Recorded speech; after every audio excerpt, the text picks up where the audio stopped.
മുട്ടുമേലായിരുന്നോ, എഴുന്നേറ്റ് നിന്നോ, സ്വസ്ഥാനങ്ങളിലിരുന്നോ, നിങ്ങളുടെ ശാരീരികമായ അവസ്ഥ അനുവദിക്കുന്നത് പോലെ ഈ നിമിഷം പ്രാർത്ഥിക്കാം.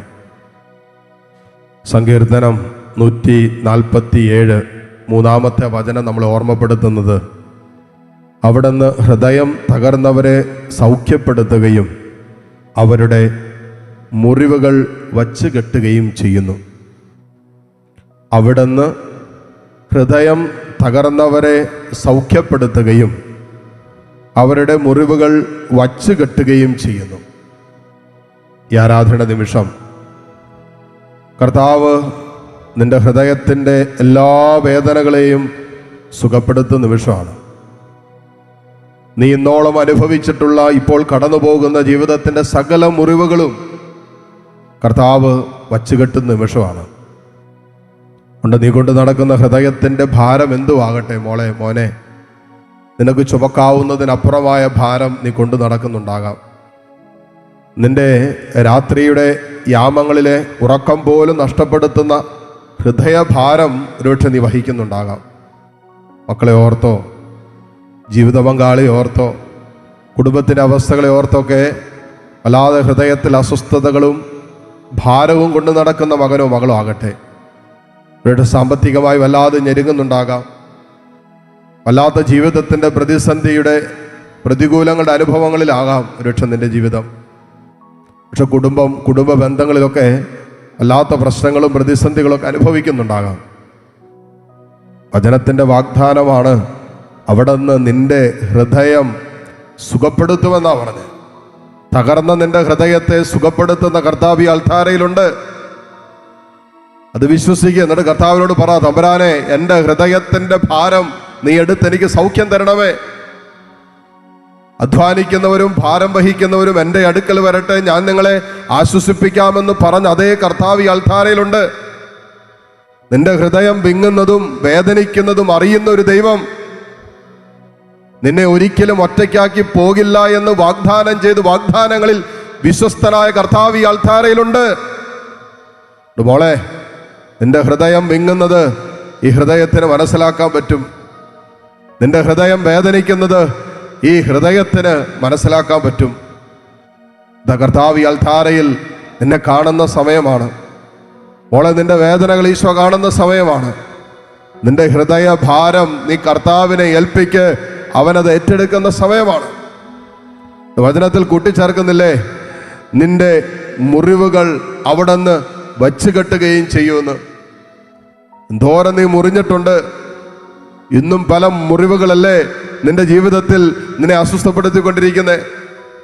കുടുംബാംഗങ്ങളിൽ നിന്നും, ജീവിത പങ്കാളിൽ നിന്നും, മക്കളിൽ നിന്നും, സമൂഹത്തിൽ നിന്നൊക്കെ ഏറ്റെടുക്കേണ്ടി വന്ന നിരവധിയായ മുറിവുകൾ, ഒരുപക്ഷെ കുഞ്ഞുനാൾ മുതൽ ഇന്നോളം നീ അനുഭവിച്ചിട്ടും കടന്നുപോയിട്ടുള്ളതുമായ ചില ജീവിതത്തിൻ്റെ തിക്താനുഭവങ്ങൾ, മുറിവേറ്റ ഓർമ്മകൾ, തിരസ്കരണങ്ങൾ, ഒറ്റപ്പെട്ടു പോയ ജീവിതത്തിൻ്റെ അനുഭവങ്ങൾ, കളിയാക്കപ്പെട്ടത്, പരിഹസിക്കപ്പെട്ടത്, മാറ്റി നിർത്തപ്പെട്ടത്, അങ്ങനെ നിരവധിയായ മുറിവുകൾ ഇന്നും നിന്റെ മനസ്സിലില്ലേ? മായാതെ കിടക്കുന്നില്ലേ?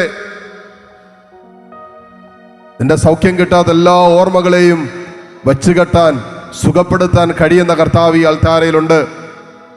ഈശോയോട് പറ, ഈശോയെ, ഞാൻ മുറിവേറ്റവനാണ്. ഈശോയെ, ഞാൻ മുറിവേറ്റവളാണ്.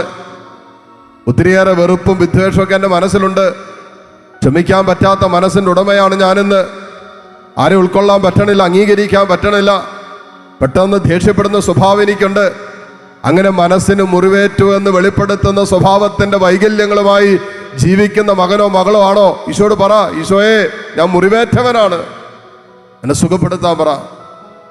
ഞാൻ ഒരിക്കലും ചിന്തിച്ചിട്ടില്ലാത്ത, മനസ്സുകൊണ്ട് ആലോചിച്ചിട്ട് പോലുമില്ലാത്ത കാര്യങ്ങളെ പ്രതി കുറ്റാരോപണങ്ങളും തെറ്റിദ്ധാരണകളും സംശയിക്കപ്പെടുന്ന ജീവിതത്തിൻ്റെ അനുഭവങ്ങളൊക്കെ ഒരുപക്ഷെ നീ ഏറ്റെടുക്കേണ്ടി വന്നിട്ടുണ്ടോ? കർത്താവിൻ്റെ സന്നിധിയിലേക്ക് കൊടുക്ക്. പത്രോസ് ശ്ലീഹ പറഞ്ഞില്ലേ, അന്യായമായി നീ പീഡിപ്പിക്കപ്പെടുമ്പോൾ ദൈവചിന്തയോടെ, ക്ഷമയോടെ അത് സഹിച്ചാൽ അത് അനുഗ്രഹത്തിന് കാരണമായി തീരുമെന്ന്. അന്യായമായിട്ട്, ന്യായമായിട്ടല്ല, അന്യായമായി നീ പീഡിപ്പിക്കപ്പെടുമ്പോൾ, വേദനിപ്പിക്കപ്പെടുമ്പോൾ, കുറ്റാരോപിക്കപ്പെടുമ്പോൾ ദൈവചിന്തയോടെ, ക്ഷമയോടെ അത് സഹിച്ചാൽ അത് അനുഗ്രഹത്തിന് കാരണമാകുമെന്നല്ലേ വചനം നമ്മൾ ഓർമ്മപ്പെടുത്തുന്നത്. കർത്താവേ, നീ സുഖപ്പെടുത്തുന്ന ദൈവമാണല്ലോ. പുറപ്പാട് 15:26 അങ്ങ് വാഗ്ദാനം ചെയ്തതാണല്ലോ, അങ്ങ് സുഖപ്പെടുത്തുന്ന കർത്താവാണെന്ന്. യെശയ്യാ 53:5 അങ്ങ് പറഞ്ഞിട്ടുള്ളത് അത് തന്നെയാണല്ലോ. ഈശോയെ, നിന്റെ ക്ഷതങ്ങളാൽ സൗഖ്യമുണ്ടെന്ന്. 1 പത്രോസ് 2:24 അങ്ങ് ഞങ്ങൾ ഓർമ്മപ്പെടുത്തുന്നത് നിന്റെ മുറിവിൽ ഞങ്ങൾക്ക് സൗഖ്യമുണ്ടെന്നാണല്ലോ. ഈശോയെ, അങ്ങ് ഈ ലോകത്തിലേക്ക് വന്നതുപോലും ഞങ്ങളുടെ മുറിവുകൾക്ക്, ഞങ്ങളുടെ ഓർമ്മകൾക്ക്, ഞങ്ങളുടെ ജീവിതത്തിൽ കടന്നു പോകുന്ന എല്ലാ വേദനകൾക്കും സൗഖ്യം തരാനും കൂടിയാണല്ലോ.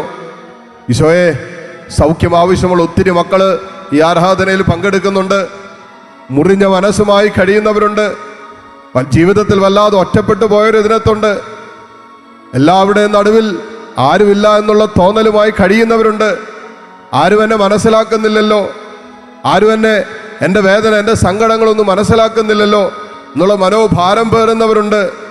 എന്തേ ഞാൻ ഇങ്ങനെയായി, എൻ്റെ ജീവിതം ഇങ്ങനെയായി, എൻ്റെ സ്വപ്നങ്ങൾ പൊലിഞ്ഞു പോയല്ലോ, എൻ്റെ പ്രതീക്ഷകൾ അസ്തമിച്ചല്ലോ എന്നോർത്ത് നിരാശയിലും ആകുലതയിലും കഴിയുന്ന മക്കൾ ഇതിനകത്തുണ്ട്. വർഷങ്ങളും നാളുകളും പ്രാർത്ഥിച്ചിട്ടും ഉത്തരം കിട്ടാതെ നിൽക്കുന്ന ചില ജീവിത പ്രശ്നങ്ങളുടെ മുമ്പിൽ നിന്നുകൊണ്ട് വല്ലാതെ കരയുന്നവരും വിലപിക്കുന്നവരും ഭാരം വഹിക്കുന്നവരുണ്ട്. ഈശോയെ, ഇവിടെ മുറിവുകളെ വെച്ച് കെട്ടാൻ നിനക്ക് പറ്റൂ. നീ മുറിവുണക്കുന്ന കർത്താവാണല്ലോ. വചനത്തിൽ അത് പറഞ്ഞത്, അങ്ങ് പറഞ്ഞത് അത് തന്നെയാണല്ലോ. ഈശോയെ, അങ്ങ് ഹൃദയം തകർന്നവരെ സൗഖ്യപ്പെടുത്തുകയും അവരുടെ മുറിവുകൾ വച്ച് കെട്ടുകയും ചെയ്യുന്നു. ഈശോയെ, നിമിഷം അങ്ങ് ഇവരുടെ മുറിവുകളെ വെച്ച് കെട്ട് നിമിഷമായിട്ട് മാറട്ടെ.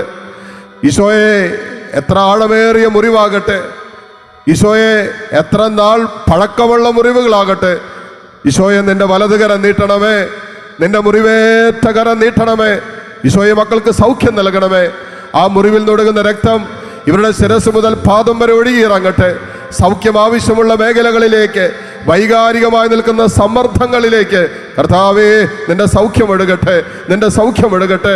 മനസ്സിന്റെ ഭാരം നീങ്ങിപ്പോകട്ടെ. അമിത ദുഃഖത്തിൽ അടിമപ്പെട്ടു പോയവര്, ഭയചിന്തയോടെ കഴിയുന്നവര്, നിരാശകൾക്കും ആകുലതകൾക്കും അടിമപ്പെട്ടു പോയ മക്കള്, പ്രാർത്ഥിക്കാൻ പോലും പറ്റാതെ ഭാരപ്പെടുന്നവരെ, ഈശോയെ, നിന്റെ പരിശുദ്ധ രക്തം കൊണ്ട് കഴുകണമേ. ഈശോയെ, നിന്റെ തിരുരക്തം കൊണ്ട് കഴുകണമേ. ഹല്ലേലൂയ, ഹല്ലേലൂയ, ഹല്ലേലൂയ, ഹല്ലേലൂയ, ഹല്ലേലൂയ, ഹല്ലേലൂയ. സ്വന്തം കുടുംബാംഗങ്ങളിൽ നിന്ന് പോലും, മക്കളിൽ നിന്ന് പോലും നേറുന്ന വേദനയും നൊമ്പരവും ഏറ്റെടുക്കേണ്ടി വന്ന മാതാപിതാക്കൾ ഇതിനകത്തുണ്ട്. ഈശോയെ, അവർക്ക് സൗഖ്യം നൽകണമേ, സൗഖ്യം നൽകണമേ. ഹല്ലേലൂയ, ഹല്ലേലൂയ, ഹല്ലേലൂയ, ഹല്ലേലൂയ.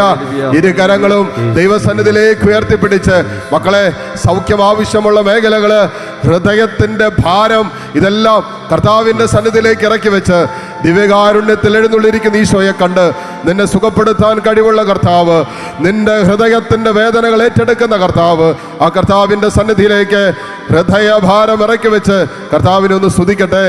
ഹല്ലേലൂയ, ഹല്ലേലൂയ, ഹല്ലേലൂയ. ഓ കർത്താവേ, നിന്നെ ഞങ്ങൾ ആരാധിക്കുന്നു. ഈശോയെ, നിന്നെ ഞങ്ങൾ സ്തുതിക്കുന്നു.